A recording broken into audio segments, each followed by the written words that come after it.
Hello po, it's me, Kuy Stenberg. Gaganapin nga po namin sa school ang buwan ng wika. Hihi. Ang bawat section nga po sa grade 11 ay may nahandang sayaw na katuyaw o yung tinatawag po na katutubong sayaw. At dahil bilang lang po yung magsasayaw sa isang section, hindi na po ako sumali, pero bilang pagtulong at pagsuporta po sa mga kaklase ko, ako na po yung nagpresenta na magdala ng buho na kakailanganin nila. Kaya habang abala po yung mga kaklase ko sa pagpapractice, wow, English yun na. Kaya habang abala po yung mga kaklase ko sa pagpapractice ng sasayawin nila, ako naman po nagpatulong na kay Papa na kumuha ng buho para maidala na po agad sa school. Bali, pinapantay ko na nga po kay Papa yung haba, tapos kinalisan na din po para hindi masugatan yung mag-ahawa. At ayan na po yung bilisan tuli naming brum-brum dahil pagtapos pong kumain ng tanghalian, iiwanan po muna namin yung munti naming tahanan. Papalis na naman po kami. Bye-bye. Brum, babum, boom, babum, boom, brrr. Pero bago po kami tuluyang pumunta sa school, dinaanan ko po muna yung isa kong pinsan na si Ate Marjorie at hindi po nagtagal, nakarating na po kami sa school. Kaya nag-step to the left, step to the right na po ako, tapos ipinalagay ko na po yung buho sa malakas kong braso. May muscle yan. Shoutout po sa mga kapwa ko estudyante na nadaanan ko dito. Ingat po kayo palagi. Share ko po na medyo nakakapagod nga po yung pagpunta ko sa room tuwing papasok dahil nung grade 10 po malapit lang sa gate, pero ngayon po na grade 11 ay malayo po, tapos nasa 3rd floor pa. Pero ganun po talaga, anumang hirap siguradong makakayanan basta nagtitiwala at para sa pangarap. Nakakabilib nga po yung mga kaklase ko at pati po yung ibang section dahil kahit wala pong pasok sa araw na to ay nasa school pa din po sila para maging maganda po yung magiging sayaw nila. Papauwi na po sana ako, pero may narinig po ako na tumatawag sa akin. Nun po pala yung dalawang classmate ko lang. Shoutout sa inyo. At pag uwi ko po sa munti naming tahanan, agad ko naman po tinikman yung tindang manggat alamang kahapon ni Kuy Renren Gala. Ang sarap nga po ng mangga, lalo na pag madalang at wala pa pong bunga yung mga puno, tapos sakto lang yung asim niya sa masarap at manghang na alamang. At dahil nagustuhan nga po kita, ay mali. Dahil nagustuhan ko nga po yung manggat alamang, nakalimutan na kitang tiran, naubos ko na. At nung kinabukasan may pasok na po sa school, kaya pumasok po ako, tapos diretso pa din sa pagpapractice yung mga kaklase ko.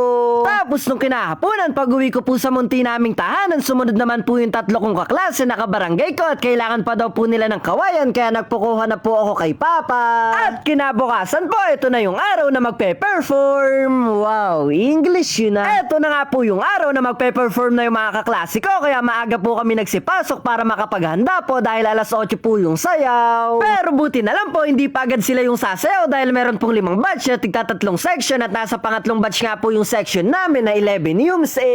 Abala nga po ang bawat isa at may kanya-kanyang ginagawa. Meron pong kumakaway, may nahihiya sa camera at meron pong nangaharana.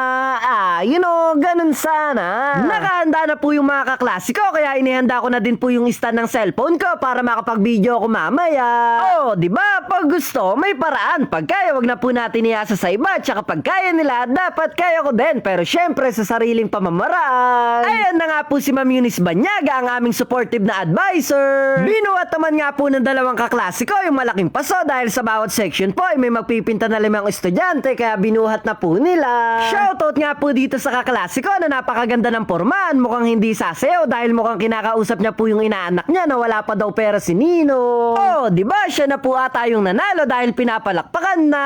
Biro lang po. Nagtulong-tulong na nga po kanina sa pag-ayos ng mga gagamitin, kaya buti na lang po natapos na yung malupitan na kubo. Tapos nag-practice pa po sila ng isang beses dahil 2 na lang po yung sasayaw. Susunod na yung section namin. Shoutout po sa mga nakakilala sa akin sa baba, tapos sa mga ka-building namin, ingat po kayo palagi. Malapit na daw po at section na namin ang susunod na magsasayaw, kaya mga nagsibaba na po kami na buo ang loob. Manalo man o matalo, ang mahalaga ay importante. Ang importante, sumubok po ang section namin na sumali at makaisa dahil ang totoong panalo po doon ay yung masayang pagkakataon na nagtulungan ng isang section. Mabilis po akong umakyat dito dahil sabi ko po, hindi lang sila yung pwedeng makita, dapat kami din. Ay, pati pala siya. Bago po sila magsayaw, nanalangin na po muna kami at pagtapos po na natawa na nga lang po kami dahil ang hiling po ng mga magsasayaw ay makapasok sila kahit pangalawa sa huli. Shoutout nga po kila Sir na isa din po sa naging abala para sa programang to. Salamat po sa inyo. May nagsayaw pa po at nung natapos na, 11 Yums A na po yung susunod at section po namin yun. Kaya sa mga kaklase ko, galingan nyo at enjoy nyo lang. Good luck sa inyo. Kayang-kaya nyo yan.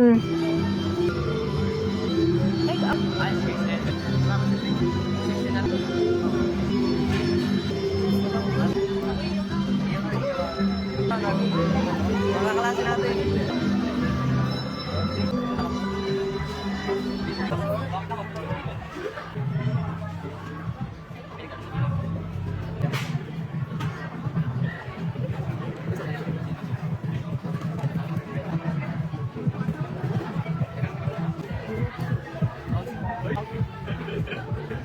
Kaya mo pala.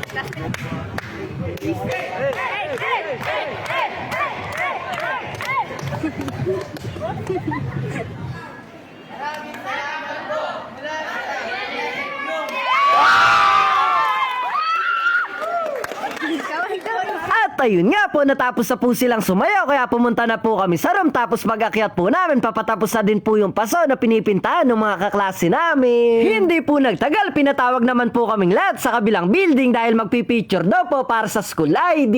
Papabalik na po sana ulit kami sa room nang nadaanan po namin lahat ng paso na pinintahan. Talaga nga naman po na maganda talaga yung mga gawa nila, kaya mamaya po pag walang nakatingin ipapakuha ko po yung isa para siguradong babagay sa halaman ni mama.